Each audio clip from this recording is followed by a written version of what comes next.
And amongst some of the things that I ran into about Mark Twain were the divergent sources of his pen name. Most school kids learned that Samuel Clemens was Mark Twain. Yeah. Okay, which one do you, with your expertise, know? How did Mark Twain come to be Mark Twain? Well, he loved being a pilot. He said that was the best job that he ever had. Being a boat pilot? A pilot on the Mississippi, Right. yeah. He said he loved that far better than anything that he'd ever done since. And on the Mississippi River, there were people on the boat, this is my understanding, that would plumb the depth of the river, and it was called marking the Twain, so that there was enough depth. And when he started writing, he did write under a lot of names, but Mark Twain was the one that seemed to stick. So, and then the other, he wrote, Mark Twain was the nom de plume of one Captain Isaiah Sellers, who used to write river news over it for New Orleans Picayune. He died in 1869, and as he could no longer need that signature, I laid violent hands upon it without asking permission of the proprietor's remains. And that's what Clemens said is the history of the nom de plume. Although marking the Twain sounded awfully good too. Yeah. By the Mark Who Twain. knows? Who knows? Only Mark knows. And he ain't telling. Yeah. What do you find is the audience reaction and acceptance or interest in this material in this most significant year when his autobiography is going to reach us all?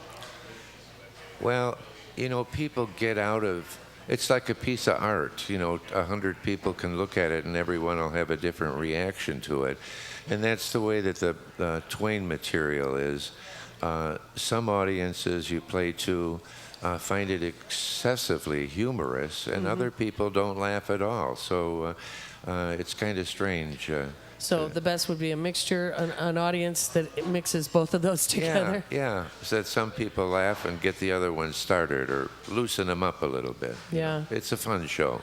Well, also when you've got someone like himself who was a commentator on society, what today might be called a pundit in some ways, he's talking about such serious stuff. Even if he does make it humorous, it's hard to laugh at some of the stuff that goes on around us. Well, I get a kick out of watching Rachel Maddow because she handles serious material, but she has a lot of fun doing it.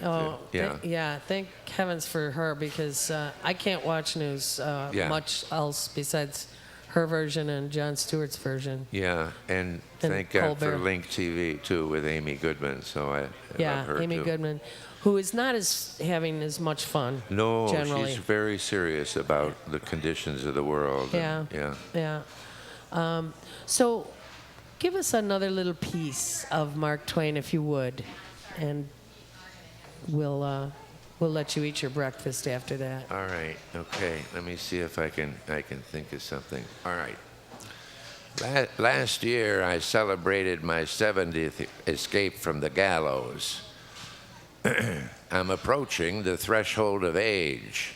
When you get to be 70, you're supposed to be able to sit up there on that 7th Terra summit and tell the rest of the world how to get up there.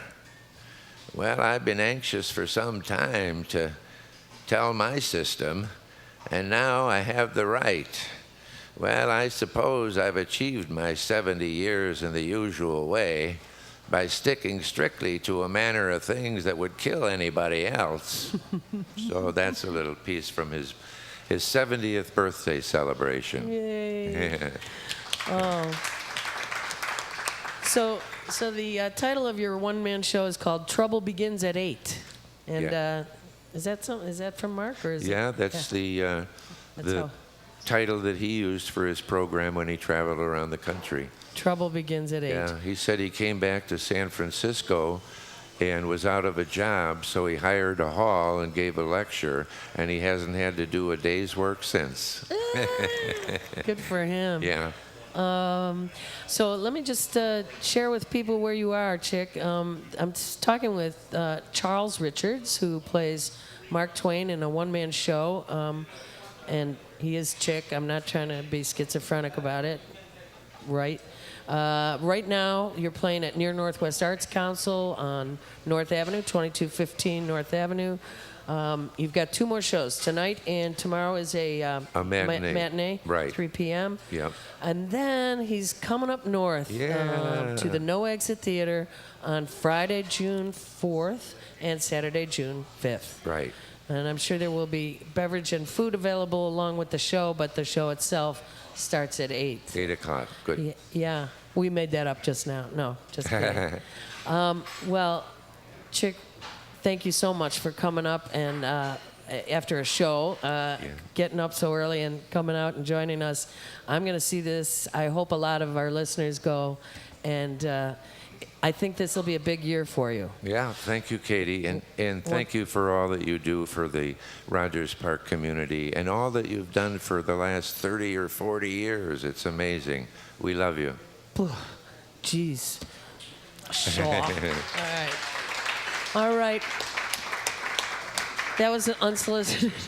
You are listening to Live from the Heartland, 88.7 WLUW and Chicago's Sound Alliance, coming out of Loyola University. We're going to take a little break and come back with an old friend of ours, Mr. Tracy Siska of Chicago Justice Project. So stay where you are.